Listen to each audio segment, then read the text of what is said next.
পুনৰ ঘূৰি আহিছোঁ মেজমেলৰ মজিয়ালৈ আৰু মেজমেলত আজি আমাৰ অতিথি অখিল গগৈ। অখিল গগৈ,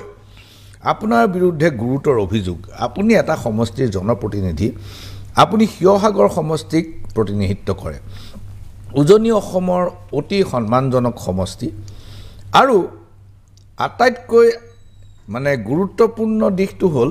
এই সমষ্টিটোত বিজেপিয়ে আপ্ৰাণ চেষ্টা কৰিও এতিয়ালৈকে জিকিব পৰা নাছিল আপোনাৰ দিনলৈকে। সেই সময়তে আপোনাৰ সমষ্টিত মিয়া খেদা আন্দোলন আৰম্ভ হ'ল আৰু সেই সমষ্টিটোৰ ৰাইজৰ আশা আকাংক্ষাৰ প্ৰতি আপুনি তিল মাত্ৰও গুৰুত্ব নিদি আপুনি চিধা সংখ্যালঘু অধ্যুষিত তথাকথিত চ'কল্ড মিয়া অঞ্চললৈ গুচি গ'ল আৰু তাত গৈ আপুনি উচ্ছেদিত মানুহবোৰৰ লগত কথা পাতিলে। আন অঞ্চলতো গ'ল। আপোনাৰ ছবি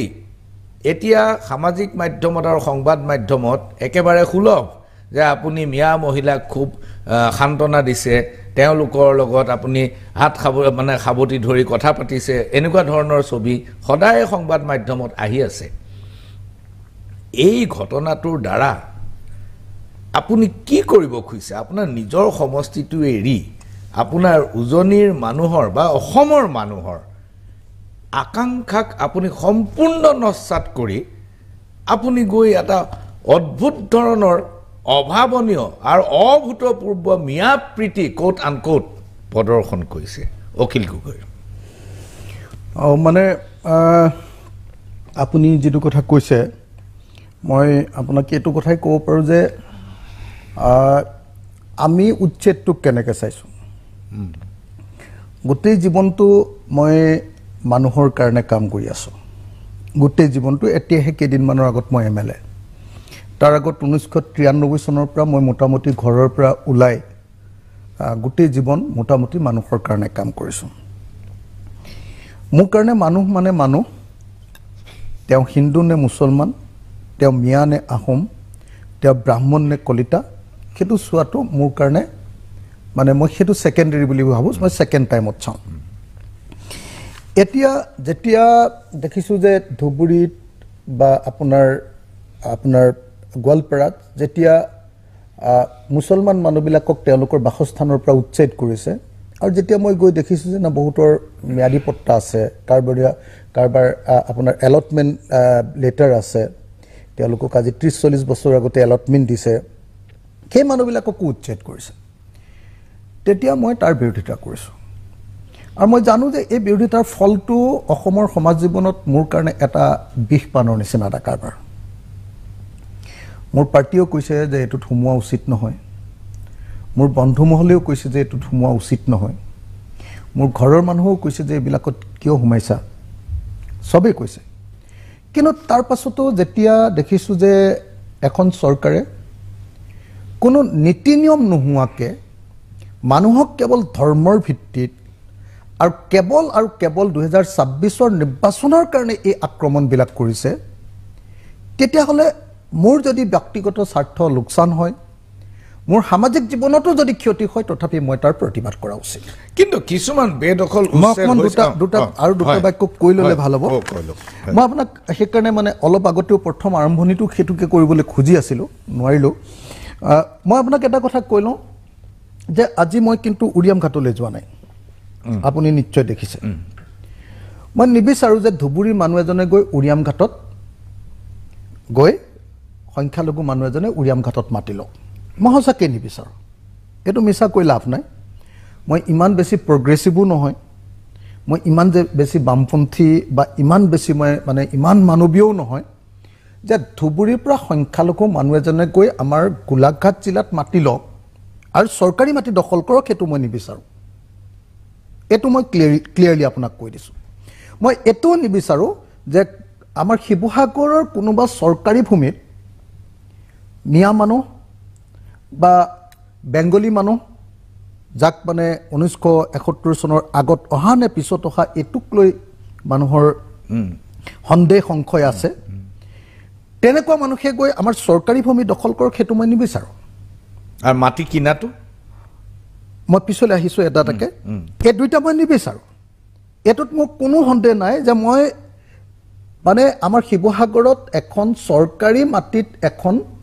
মিয়া মানুহৰ গাঁও হওক, এইটো মই নিবিচাৰোঁ। কাৰণ আমাৰ তাত মিয়া মানুহ নায়েই, আছে ধৰক নগাঁওলৈকে। এতিয়া মিয়া মানুহ যিটো অঞ্চলত যিখন জিলাত বসবাস কৰে সেই বসবাস কৰা জিলাখনত যদি তেনেকৈ ক'ৰবাত থাকিবলগীয়া হয়, ধুবুৰী বা গোৱালপাৰা, তেতিয়াহ'লে আকৌ মই সেইটোত বিচাৰোঁ যে হয় তেওঁলোক ক'ত যাব নহ'লে। এতিয়া মোৰ কাৰণে দুটা প্ৰশ্ন। এক নম্বৰ, তেওঁলোক বিদেশী নেকি? যদি বিদেশী হয় মই বিচাৰোঁ যে তেওঁলোকক আমাৰ ৰাজ্যৰ পৰা বহিষ্কাৰ কৰি দিয়া দৰকাৰ। কিন্তু আপোনালোকে সকলোৱে দেখিছে যে য'তেই উচ্ছেদ হৈছে, সেয়া গৰুকুটিতেই হওক, সেয়া কাজিৰঙাতেই হওক, সেয়া এইবাৰ আপোনাৰ গোৱালপাৰাতে হওক বা সেয়া এইবাৰ ধুবুৰীতে হওক,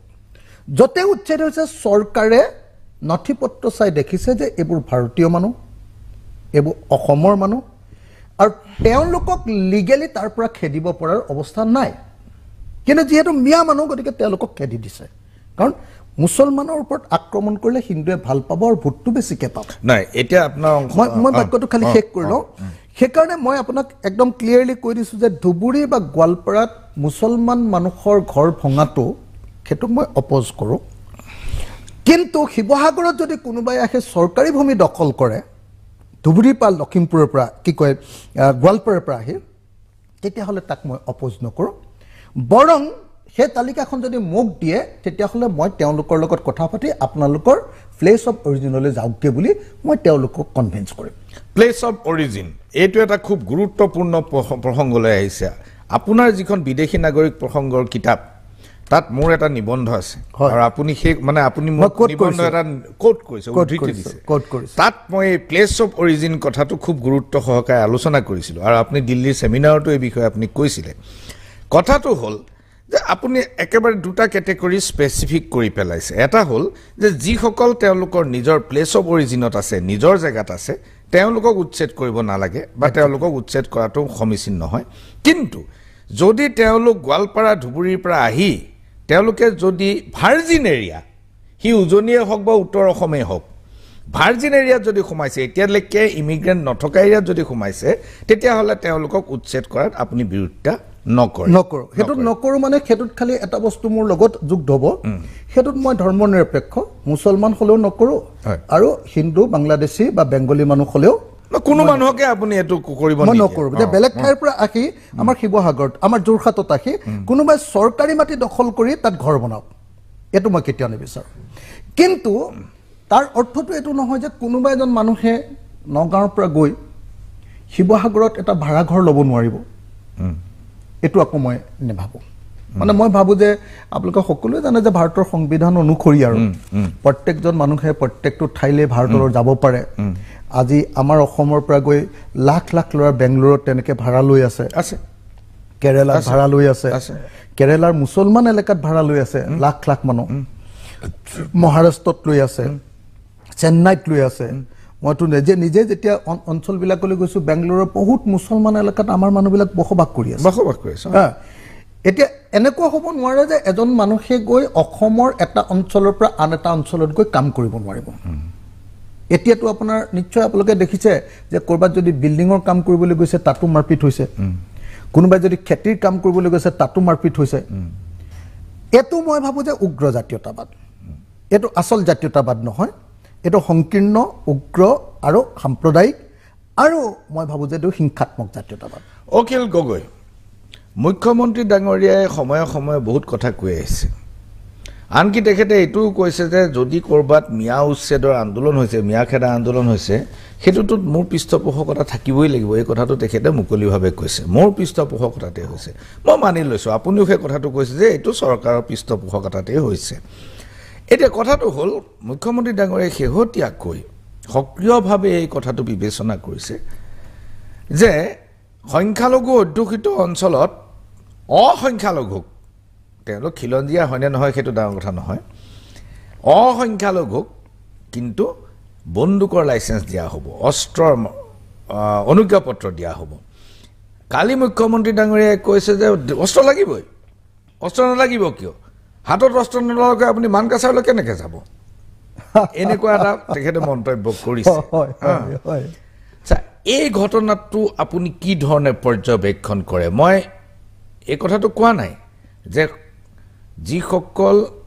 প্ৰব্ৰজিত মুছলমান অধ্যুষিত অঞ্চল তাত যে খিলঞ্জীয়া মানুহ সুৰক্ষিত এই কথাটো মই কেতিয়াও নকওঁ মাজে মাজে এইবিলাক সুৰক্ষাৰ বহুত ডাঙৰ প্ৰশ্ন আহি যায় কিন্তু সেই বুলি তেওঁলোকক মাৰণাস্ত্ৰৰে সজ্জিত কৰাটো এইটো কিমান দূৰ সমীচীন হ'ব মানে চক অম্বিকাগিৰি ৰায়চৌধুৰী যিটো ঠাইৰ পৰা আহিছিলে সেইটো ঠাইত চাগে অম্বিকাগিৰি ৰায়চৌধুৰী পৰিয়াল বা সেই অঞ্চলৰ মানুহবিলাকে যিমান কষ্ট পাইছিলে হিমন্ত বিশ্ব শৰ্মাই নিশ্চয় সেই অভিজ্ঞতা পোৱা নাই তথাপি অম্বিকাগিৰি ৰায়চৌধুৰীয়ে মিয়া সম্পৰ্কে বা মৈমনসিঙে সম্পৰ্কে যিবিলাক কথা কৈছিলে সেইবিলাক কথাৰ লগত অসমৰ মুখ্যমন্ত্ৰীৰ কথাৰ আকাশ পাতাল পাৰ্থক্য আমি সকলোৱে জানো এইটো কথা অম্বিকাগিৰি ৰায়চৌধুৰী মই বেলেগৰ কথা নকওঁ এজন অত্যন্ত গুৰুত্বপূৰ্ণ আমাৰ জাতীয়তাবাদী নেতা আছিলে পৰাগ কুমাৰ দাস আপুনি যদি মোক সময় পালোহেঁতেন মই অসমৰ প্ৰত্যেকজন একেবাৰে অম্বিকাগিৰি ৰায়চৌধুৰী জ্যোতিপ্ৰসাদ আগৰৱালা বিষ্ণুপ্ৰসাদ ৰাভা তাৰ পাছত আপোনাৰ গোটেইখিনি আৰু যিমান সাহিত্য সভাৰ সভাপতিসকল আছিলে আমাৰ হোমেন বৰগোহাঁই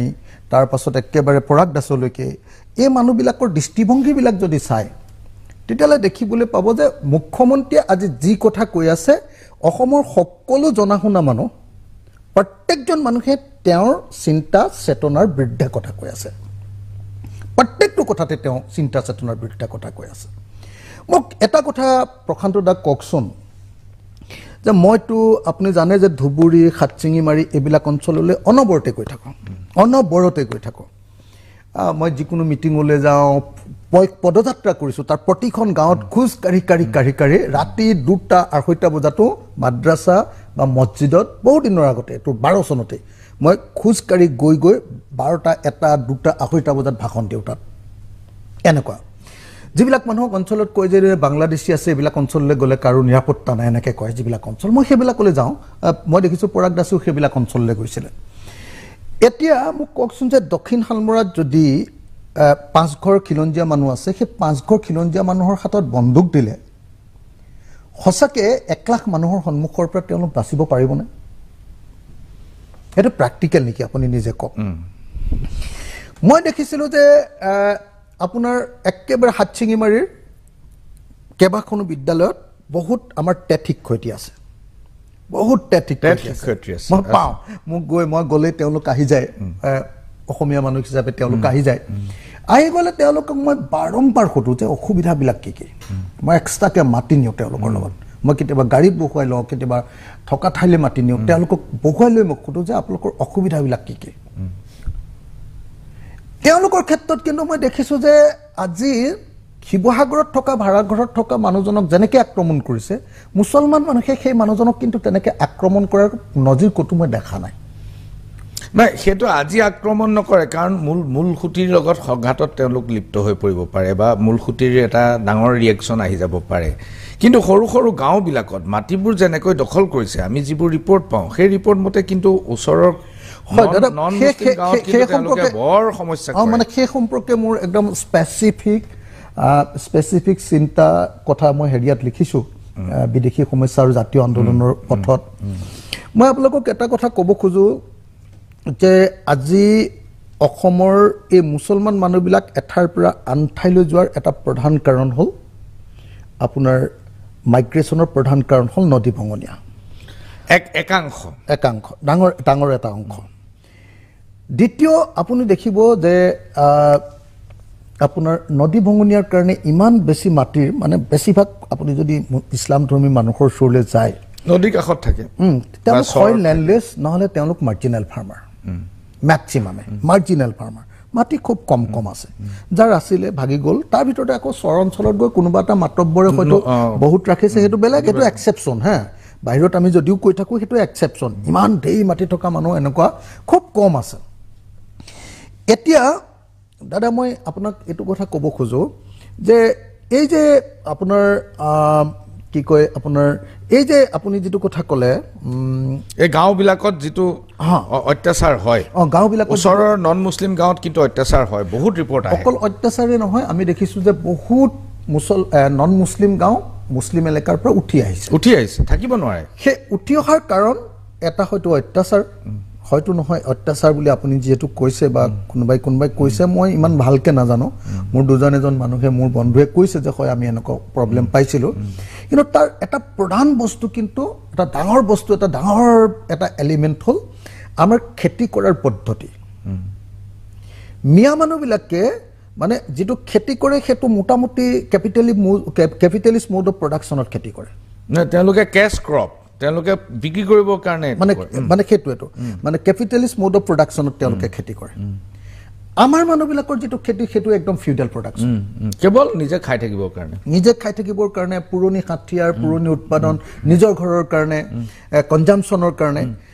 তো এতিয়া এই যেটো ক্যাপিটালিস্ট প্ৰডাকশন যেটো কৰে তাৰ কাৰণে যদি কোনবা মানুহে ঘৰৰ পৰা 1 বিঘা মাটি 2 বিঘা মাটি 3 বিঘা মাটি প্ৰথমতে হেৰিয়াত ললে লিজত ললে তাৰ পিছত ইমান বেছি প্ৰডাকশন কৰি দিয়ে তাৰ পিছত দাম দি মাটিটো কিনি লয় এই কাৰবাৰটো হয় এতিয়া মই ভাবো যে সেই সমস্যাটো মই তিনটা মান সমস্যাৰ কথা কলো এক নম্বৰ সমস্যাটো হ'ল অত্যাচাৰ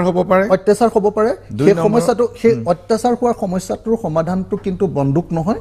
অত্যাচাৰ হোৱাৰ সমস্যাটোৰ সমাধান হ'ব লাগিব তাত এডমিনিষ্ট্ৰেচন কাৰা হ'ব লাগিব তাত পুলিচ ষ্টেচন তাত একদম প্ৰত্যেক ঘৰ মানুহৰ লগত মানে আমাৰ খিলঞ্জিয়া মানুহৰ লগত ডোৰ টু ডোৰ যোগাযোগ পুলিচৰ দৈনিক যোগাযোগ যাতে কোনো পধ্যে আমাৰ কোনো খিলঞ্জিয়া মানুহৰ ঘৰত আজিৰ দিনটোৰ পৰা কোনো অত্যাচাৰ কৰিব নোৱাৰে নাম্বাৰ 1 নাম্বাৰ 2 নদী ভঙনিয়াৰ প্ৰশ্নটোক আমি সঠিকভাৱে ডিল কৰিব লাগিব নাম্বাৰ 3 নিজৰ প্ৰডাকশন আমাৰ প্ৰডাকশন কেপাসিটি বঢ়াবৰ কাৰণে আমি অসমৰ সকলো খেতিয়কৰ পথাৰত পানী যোগান দিয়া তেওঁলোকক মেকানাইজেশ্যন কৰা ট্ৰেক্টৰ দি দিয়া তেওঁলোকক ভাল বীজ দিয়াৰ ব্যৱস্থা কৰা আৰু বজাৰখন তেওঁলোকক দেখুৱাই তেওঁলোকৰ কাৰণে এমএছপিৰ ব্যৱস্থা কৰা বজাৰ এখনৰ ব্যৱস্থা কৰা এই কাৰবাৰটো কৰিলে আমাৰ অসমীয়া মানুহবিলাকৰ হাতত মাটিটো ৰৈ যাব এইখিনিতে লৈছো আৰু এটা কৈলো নেকি আৰু এটা মাত্ৰ বাক্য কৈলো দৰকাৰ হ'ব আৰু এটা ফেক্টৰ আছে তাতে এই তিনটা ফেক্টৰৰ পাছত আৰু এটা চতুৰ্থ যেটো ফেক্টৰ আছে হেতু হ'ল আপোনাৰ জনসংখ্যা বৃদ্ধিৰ প্ৰশ্নটো মুছলমান মানুহৰ মাজত যেটো জনসংখ্যা বৃদ্ধিৰ যেটো প্ৰশ্ন এটা এটা ডাঙৰ সিৰিয়াস প্ৰশ্ন গতিকে যদি হসাকে এই প্ৰব্ৰজনবিলাক ইন্টাৰ ডিস্ট্ৰিক্ট প্ৰব্ৰজন হ'ব নালাগে ইখন জিলাৰ পৰা সিখন জিলালৈ আহিব নালাগে তৃতীয় চতুৰ্থ বস্তুটো হ'ব লাগিব কিন্তু এটা কঠোৰ জনসংখ্যা আইন মাষ্ট বহুত ধন্যবাদ অখিল গগৈ এইখিনিতে লৈছো ক্ষণিক সময়ৰ বাণিজ্যিক বিৰতি চাই থাকক মেজমেল